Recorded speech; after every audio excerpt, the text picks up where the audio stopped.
In part one, we met Pete Selkowe and Dustin Block, the two men that are publishing the Racine Post, which is a new online media option in Racine. Dustin told about how he reluctantly took on an assignment in Madison, which hooked him on journalism for life. Pete talked about the tremendous opportunities he encountered because of the first position he held on a small New Hampshire newspaper. Okay, we're back at Copacetic and with Dustin and Pete, and in this part we're going to talk a little bit about how it came to be that they created RacinePost.com. And Pete, first of all, you've seen lots and lots of things happen over your lifetime. I mean, probably, I don't know if they were still... the last Triceratops. I was going to say, I don't know if they were still carving on stone back then, but you've seen a lot of changes. And can you give us just a little summarization of what you've seen? Well, my first newspaper was a hot metal newspaper, linotype machines, molten lead, a finite limit as to how much type you could set in a morning, which was based about an hour of linotype machine would give you about 20 to 30 inches of type, period, and that's all you could do.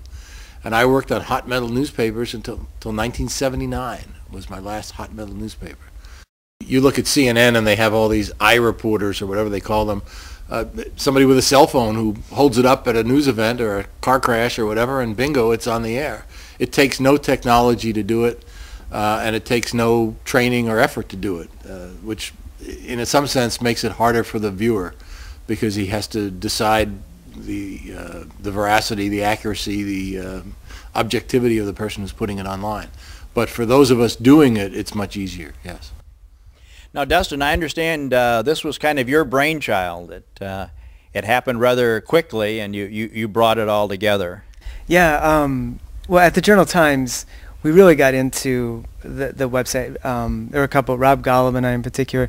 We really worked on this, and we started to really see how this could work. Because we took our web traffic and we basically more than doubled it in a very short amount of time simply by updating the website over and over again. And so I started to see the power of that. You know, could you do that?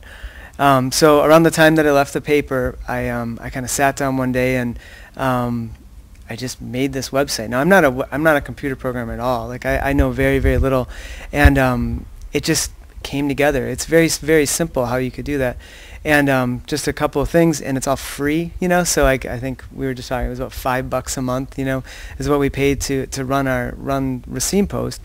And it was live, you know, and I started showing it to people, and they said, "Wow, that's really interesting." And the other thing that we were able to do that I could never do at the Journal-Times was we can link anywhere, you know.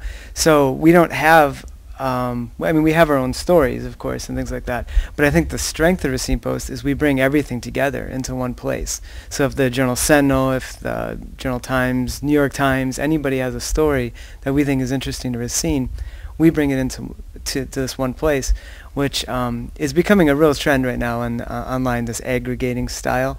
And I think it's a real key because people don't have a lot of time. You know, they don't want to be searching all over for things. They just want good stories. You know, so that's what we're trying to do, is we're just trying to provide one place where you can find good stories. There's another point to this that should be mentioned. Dustin used the magic word aggregation, and there are lots of sites that aggregate links. What's happened in the media is the mainstream media did not believe in aggregation.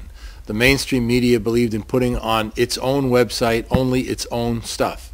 And now, finally, after all these years, the New York Times has just announced that shortly it will begin aggregating, will begin putting links to other mainstream media stories. So the mainstream media is starting to come around to what the guy with $5 figured out a long time ago. And the other thing, I can't emphasize this enough, anybody can go and start I mean, John, you could have a blog in 10 minutes. I mean, it's that simple, it's that free, it's that easy to use. And so there's no barrier to entry anymore. And that's what we were talking about before, is that, you know, newspapers used to control that flow of information. Now, if anybody can do it, you know, it ups the competition. And as the mainstream media dies or fades away, Journal Sentinel is not doing their Milwaukee edition anymore. The papers are getting smaller. There's fewer reporters covering the area. You need these other sources to step up and start writing about the community, because there's so much to cover, and so that's why I think Racine Post is so important. Is it's just we're providing that competition, that other source of news in the community. And I want more. Like, I want 20 Racine Posts out there, all covering Racine and competing, so we can link to them and get stories and challenge the the mainstream media to write about our community. Well, I'm so amazed, though, the reporting that you do yourself, the stories that you go out and cover for being the two of you, doing other things and also covering these stories locally. Yeah, well, it's like you doing your shows, I mean, it's, I think we love it, for one thing. We love Racine. We have experience doing it, the two of us. We have a lot of experience doing it. And, so we just chase what comes in, So then, how did Pete get involved?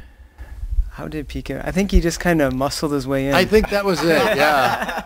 No, really, no. Because I started it, and but I was looking for feedback, and so when I was at the paper, he was the daily critic of the paper. I would get constant feedback as to what was going in the paper and things he hated, and I'd write him back that I didn't hate that, but he would disagree or whatever. And we would just go back and forth, but he was usually right. That was the thing. He was a really good reader, and he knew obviously what he was talking about. And so I trusted him, and so I started sending him Racine Post stuff and getting his feedback, and he said, hey, this kind of works, let's do it. And he sent me a check for half my cost, which was $2.50. Right, that was about it, and we were partners. So it was interesting, because I had thought of doing a website before that, and had toyed around with it and hadn't done it.